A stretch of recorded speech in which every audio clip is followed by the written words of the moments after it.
वचन की राह पर चले हम सदा, यीशु का साथ हो रहे हमारी हर दुआ।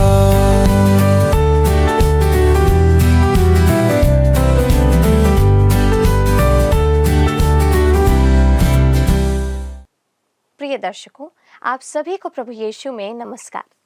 एक बार पुनः सत्य वचन क्रमबद्ध बाइबल अध्ययन में आपका स्वागत है। दोस्तों, आशा है आप स्वस्थ और सुरक्षित हैं तथा वचन के अध्ययन के लिए तैयार हैं। पिछले अध्ययन में हम देख रहे थे कि पहले तो हबक्कुक परमेश्वर से शिकायत करता है कि वह यहूदा वासियों के अधर्म के काम को नहीं देखता है, उनके कुकर्मों का दंड नहीं देता है। परमेश्वर बेबीलोन को उसके दंड का साधन बनाने के लिए तैयार कर रहा था। अब हम पद 13 से हबक्कुक का वाद देखते हैं, जब वह परमेश्वर से उसकी पवित्रता के कारण प्रक्रिया करने को विनती करता है। तो चलिए दोस्तों, हम अपने अध्ययन में आगे बढ़ते हैं और परमेश्वर के दास से वचन सुनते हैं। प्रिय मित्रों, आप सभी को हमारे प्रभु यीशु मसीह के पवित्र और सामर्थी नाम में प्रेम भरा नमस्कार। मुझे पूरा विश्वास है कि हबक्कुक नबी की पुस्तक का अध्ययन आपको वचन की उन गहरी बातों को जानने में सहायता कर रहा है।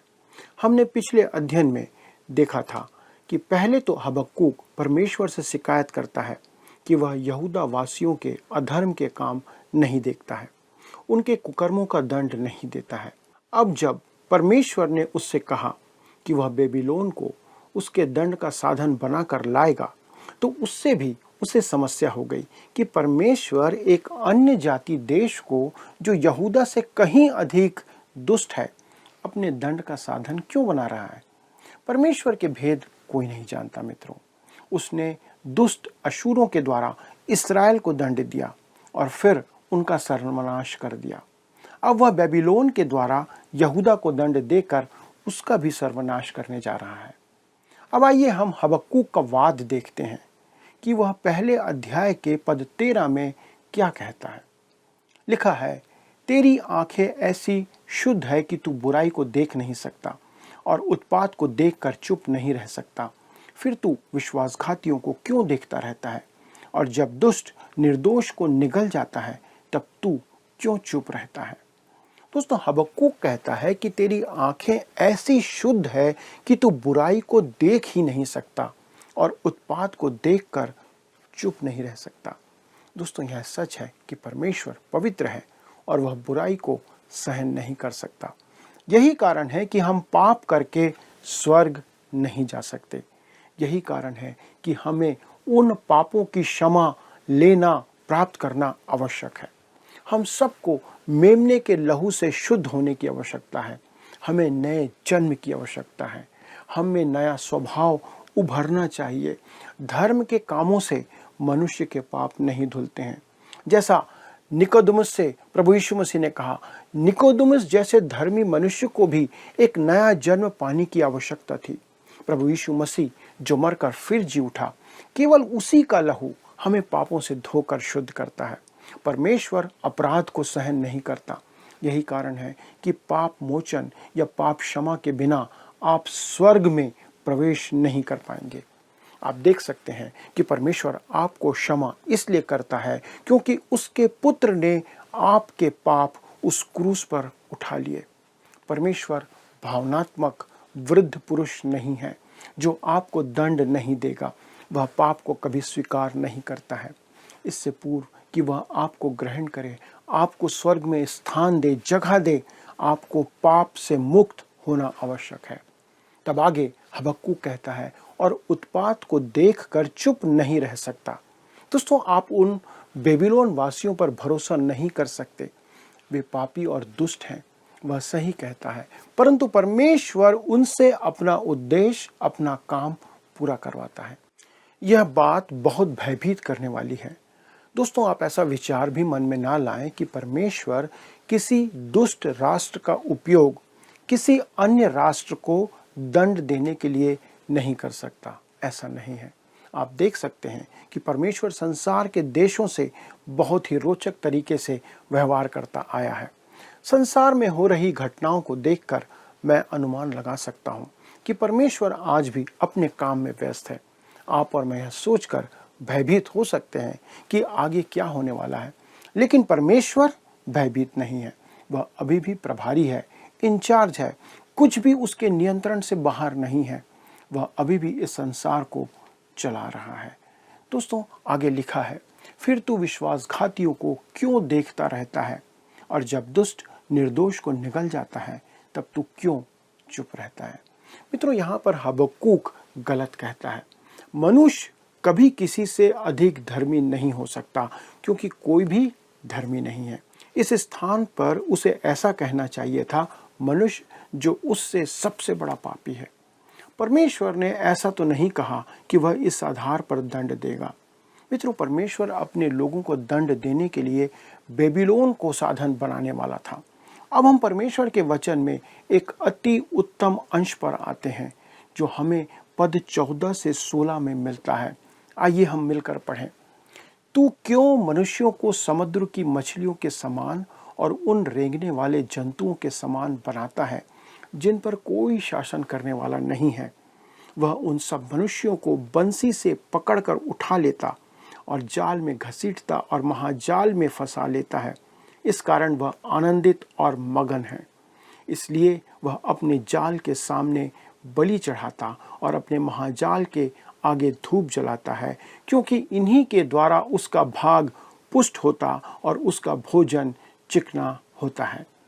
मित्रों, जैसे 14 पद में कहता है, तू क्यों मनुष्यों को समुद्र की मछलियों के समान और उन रेंगने वाले जंतुओं के समान बनाता है, जिन पर कोई शासन करने वाला नहीं है। यह उस निर्दयता को दर्शाता है जिसके साथ बेबीलोन के लोग अपने शत्रुओं से निपटते थे।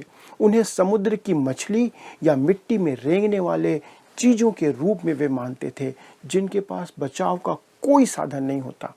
दोस्तों, यहाँ पर बंसी, जाल और महाजाल सेनाओं और हथियारों का प्रतिनिधित्व करता है, जिसका उपयोग बेबीलोन के लोग अपने सैन्य विजय को आगे बढ़ाने के लिए करते थे। परमेश्वर मछली पकड़ने को भी एक रूपक के रूप में यहाँ पर उपयोग करता है, लेकिन वह मछली को बचाने के लिए पकड़ता है, उन्हें नष्ट करने के लिए नहीं।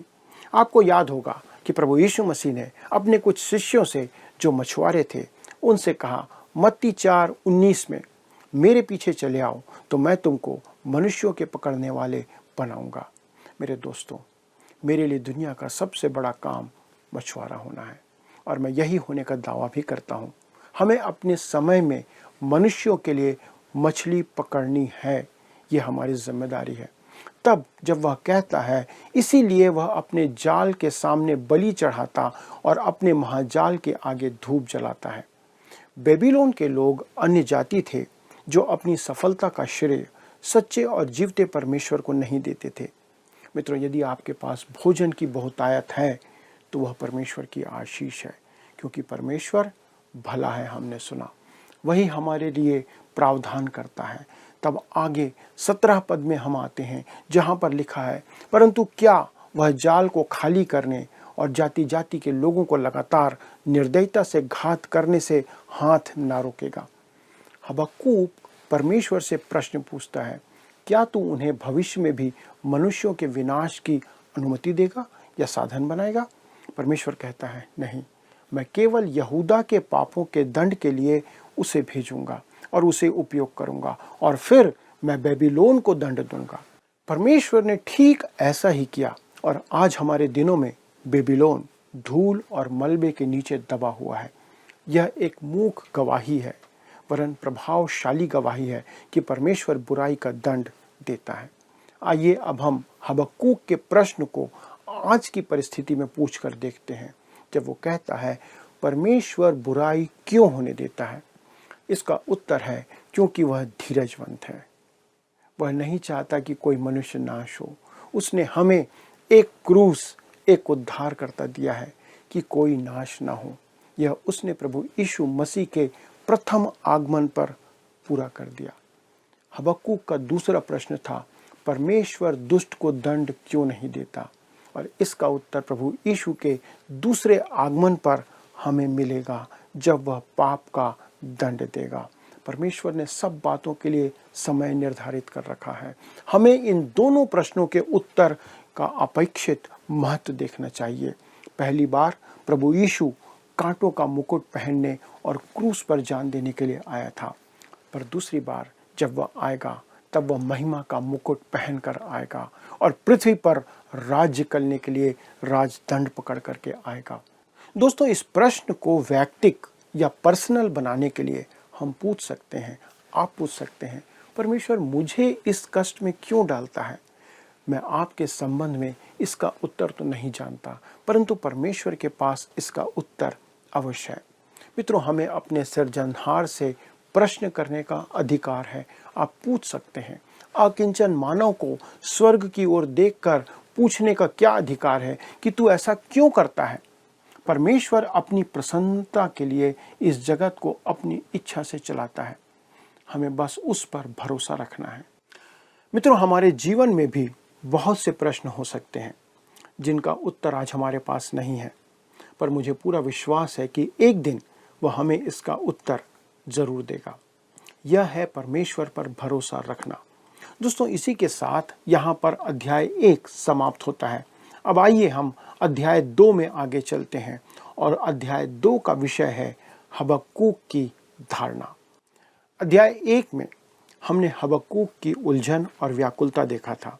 अब हबक्कूक को पता चल गया है कि परमेश्वर के पास उसके सवालों के उत्तर हैं। उसने उसके पहले सवाल का उत्तर दिया, जिससे एक बड़ा प्रश्न खड़ा होता है, लेकिन परमेश्वर के पास उसके दूसरे प्रश्न का भी उत्तर है। मेरे दोस्तों, अगर आपके पास कोई सवाल है तो उसे धार्मिक मुहावरों में मत दबाइए। मैं अक्सर लोगों को यह कहते हुए सुनता हूँ, ओह, मैं प्रभु पर भरोसा कर रहा हूँ, जबकि वे उस पर भरोसा नहीं रख रहे होते हैं। वे हर कदम पर उससे सवाल कर रहे होते हैं। प्रभु से सवाल करना कोई पाप नहीं है। बस आप उसके पास जाएं, उससे कहें कि आप समझ नहीं पा रहे हैं कि क्या चल रहा है। हबक्कूक ने ऐसा ही किया। आइए हम पढ़ते हैं दूसरे अध्याय का पहला पद। यहाँ पर विषय है हबक्कूक की धारणा। 2:1 में लिखा है, मैं अपने पहरे पर खड़ा रहूंगा और गुम्मट पर चढ़कर ठहरा रहूंगा और ताकता रहूंगा कि मुझसे वह क्या कहेगा। मैं अपने दिए हुए उलाहने के विषय क्या उत्तर दूं। मित्रों, हबक्कूक कहता है कि वह गुम्मट पर चढ़कर ठहरा रहेगा। इसका अर्थ है कि वह परमेश्वर का इंतजार करेगा, उसके उत्तर देने का इंतजार करेगा। भविष्यवक्ताओं की पुस्तक में भविष्यवक्ताओं की तुलना पहरुओं से की गई है। जैसा यहेजकेल 3:17 में परमेश्वर यहेजकेल से कहता है, हे मनुष्य के संतान, मैंने तुझे इस्राएल के घराने के लिए पहरुआ नियुक्त किया है। तू मेरे मुंह की बात सुनकर उन्हें मेरी ओर से चिताना। परमेश्वर भविष्यवक्ताओं को भविष्यवाणी का उत्तरदायित्व सौंपा था। उस युग में पहरुए शहरपनाह पर बने गुम्मट में बैठकर रात में चौकसी करते थे। यदि वे निष्ठापूर्वक चौकसी ना करते तो बैरी के आने की चेतावनी ना दे सकते थे और नगर संकट में पड़ जाता। यही कारण था कि हबक्कूक कहता है कि वह पहरे पर खड़ा रहेगा और परमेश्वर के वचन की प्रतीक्षा करेगा। वह जानता था कि परमेश्वर के पास उत्तर है, वह समय आने पर उस पर प्रकट करेगा। परंतु हबक्कूक कहता है कि मैं गुम्मट पर चढ़कर ठहरा रहूंगा और ताकता रहूंगा कि मुझसे वह क्या कहेगा। उसके कहने का अर्थ है कि मैं गुम्मट पर चढ़कर धैर्य से परमेश्वर के उत्तर की प्रतीक्षा करूंगा, क्योंकि मुझे विश्वास है कि उसके पास मेरे प्रश्नों का उत्तर है। मैं नहीं जानता कि वह उत्तर क्या है मित्रों, पर इतना जानता हूं कि उसके पास आपके लिए उत्तर है जो समय आने पर वह आपको देगा। तब आगे कहता है, मैं अपने दिए हुए उलाहने के विषय क्या उत्तर दूं। यहाँ उलाहना शब्द मूल शब्द का सबसे अच्छा अनुवाद नहीं है। हबक्कूक को उम्मीद नहीं थी कि परमेश्वर उसे उलाहना या आम बोलचाल की भाषा में कहें तो उसे डांटेगा, क्योंकि वह परमेश्वर के तरीकों पर सवाल उठा रहा था। दोस्तों, हबक्कूक को लगा कि परमेश्वर उसे सही जवाब देगा ताकि वह परमेश्वर के तरीकों को समझ सके, और वह इसके लिए इंतजार करने को तैयार था। इस बात को याद रखिए, परमेश्वर उतावली नहीं करता है, हम ही उतावली करते हैं, हड़बड़ी करते हैं। परमेश्वर हबक्कूक को उत्तर देता है, पर अपने समय में।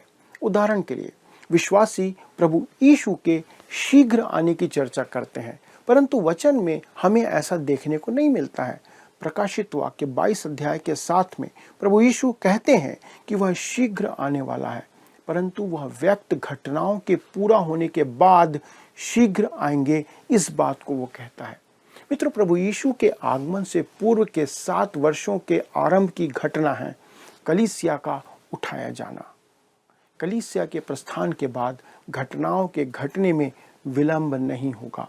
प्रभु यीशु तब शीघ्र आ जाएगा, वह अपने निर्धारित समय पर आएगा। अतः हमें प्रभु यीशु के तात्कालिक आगमन की नहीं, परंतु उसके निकट आगमन की प्रतीक्षा करना है। हमें स्मरण रखना है कि मसीह अपने दूसरे आगमन में विलंब करेगा, जैसा कि कुछ धर्मपरायण भाइयों का मानना है। प्रभु यीशु अपने नियत समय पर आएगा, न मेरे अनुसार न ही आपके अनुसार। लेकिन हमें याद रखना है कि प्रभु सहनशील है, वह धैर्यवान है।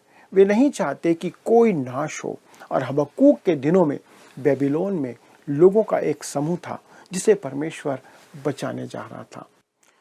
यहूदियों का 70 वर्षीय दासत्व परमेश्वर की महिमा का समय था, क्योंकि परमेश्वर उनके हृदय स्पर्श करना चाहता था, और साथ ही साथ राजा नबूकदनेस्सर का भी। परंतु हबक्कूक कहता है कि वह गुम्मट में चढ़कर परमेश्वर के उत्तर की प्रतीक्षा करेगा। उसके पास कोई उत्तर तो नहीं था, पर वह कहता है कि वह परमेश्वर के उत्तर की प्रतीक्षा करेगा। मित्रों, हमें आंखों के सहारे नहीं, विश्वास के सहारे चलना है। जैसा 2 कुरिन्थियों 5 में पौलुस प्रेरित कहता है कि प्रभु यीशु हमारे मरने के बाद भी हमें कब्र में से जिलाएगा, परंतु उस समय तक हम प्रभु यीशु के साथ रहेंगे। जब हम इस देह को छोड़ेंगे, तब हम अपने घर में प्रभु के साथ होंगे। हमारे दफन और फिर से जी उठने के मध्य, ध्यान रखिए, हमारे दफन और फिर से जी उठने के मध्य का समय, ये अंतराल है, ये विलंब नहीं है। हम घटनाओं को जिस तरह देख पाते हैं, उससे पता चलता है कि परमेश्वर धैर्य के साथ काम करता है। और यही कारण है कि पौलुस 2 कुरिन्थी 5:7 में कहता है, हम रूप देखकर नहीं, विश्वास से चलते हैं। क्या आपके पास ऐसे प्रश्न हैं जिनका उत्तर आपको नहीं मिल रहा है? मेरे पास भी है मित्रों। परंतु मित्रों, मैंने भी बचपन से केवल यही सीखा है कि हमारे स्वर्गीय पिता के पास हमारे जीवन में आने वाली हर एक घटना का कारण है, चाहे आज हम उसे जाने या ना जान पाए। वह अपने समय में हम पर, मुझ पर, आप पर प्रकट कर देगा। हमें उस पर भरोसा रखना होगा। मित्रों, प्रभु पर भरोसा और विश्वास रखना ही सब कुछ है, क्योंकि वह सब बातों के नियंत्रण में है। सब कुछ उसकी योजना के अनुसार चल रहा है। वह समय का पाबंद है। क्या आपका भरोसा और विश्वास उस परमेश्वर पर है? यही हमारे विश्वास को प्रकट करता है और हमें एक विश्वासी बनाता है। आइए हम प्रार्थना करें और परमेश्वर को धन्यवाद दें। स्वर्गीय पिता परमेश्वर, हम धन्यवाद देते हैं आपके अनुग्रह, दया और प्रेम के लिए। पिता परमेश्वर, आप हमारा ध्यान रखने वाले परमेश्वर हैं। प्रभु, अनुग्रह करें कि हम आप पर भरोसा बनाए रखें, विश्वास बनाए रखें। आज हमारे मन में बहुत से प्रश्न हो सकते हैं प्रभु। कई बार हम निराश हो जाते हैं और हम पुकार उठते हैं, परमेश्वर ऐसा क्यों? प्रभु, हम सबके जीवन में, मनों में ऐसे प्रश्न आते हैं जब हम विचलित हो जाते हैं, हमारी परिस्थितियों के कारण, हमारी बीमारियों के कारण, हमारे परिवार के लोगों के दुखों के कारण।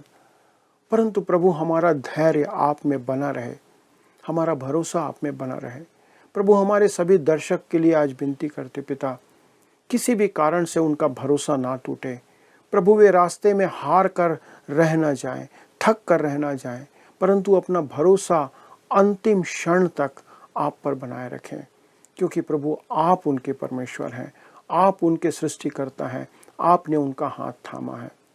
प्रभु, इस विश्वास के लिए, इस भरोसे के लिए धन्यवाद देते हैं कि आप हैं, आप भले परमेश्वर हैं और हमारे साथ हैं। धन्यवाद के साथ विनती प्रभु यीशु क्रिस्त के नाम से मांगते हैं, आमीन। दोस्तों, अगले अध्ययन में फिर मिलेंगे। तब तक परमेश्वर का अनुग्रह और उसका प्रेम आप पर बना रहे और आप उसके साथ विश्वास में टिके रहें। प्रभु आपको आशीष दे। आइए अब हम प्रश्नों को देखें। पिछले प्रश्न का उत्तर है सी, तीसरे। नबुकदनेस्सर ने अपने तीसरे आक्रमण में यरूशलेम और मंदिर को जलाया था। आज के अध्ययन पर आधारित प्रश्न है, परमेश्वर दुष्टों के पाप का दंड कब देगा? ए. न्याय के दिन, बी. उन्हें कष्ट देकर, सी. कलीसिया के उठाए जाने के पहले, डी. प्रभु यीशु के दूसरे आगमन पर। मित्रों, इस प्रश्न का उत्तर हमें कल सुबह 6 बजे से पहले विकल्प ए, बी, सी या डी के साथ अपना नाम, पता, स्थान के साथ 9651433397 पर SMS या WhatsApp करें। प्रिय मित्रों, आपने आज जाना कि परमेश्वर आपको क्षमा इसलिए करता है क्योंकि उसके पुत्र ने आपके पाप क्रूस पर उठा लिए। वह पाप को कभी स्वीकार नहीं करता है। परमेश्वर संसार के देशों से बहुत ही रोचक तरीके से व्यवहार करता है। परमेश्वर बुराई को इसलिए होने देता है क्योंकि वह धीरजवान है। वह नहीं चाहता कि कोई मनुष्य नाश हो, और उसने हमें एक क्रूस, एक उद्धारकर्ता दिया है कि कोई नाश ना हो। यह उसने प्रभु यीशु मसीह के प्रथम आगमन पर पूरा किया है। मित्रों, अगले प्रसारण में हम कुछ अन्य रोचक तथ्यों को जानेंगे। तब तक प्रभु की दया आपके पूरे परिवार पर, आप पर बनी रहे। अगर आप इस कार्यक्रम को पुनः देखना चाहते हैं तो हमारे YouTube channel word sounds today पर भी देख सकते हैं। आपके फ़ोन और SMS की प्रतीक्षा के साथ आज आपसे विदा लेते हैं। आपका दिन शुभ हो। क्या आपको यह कार्यक्रम पसंद आया? अभी हमें एक मिस कॉल करें और आप अगले विजेता हो सकते हैं।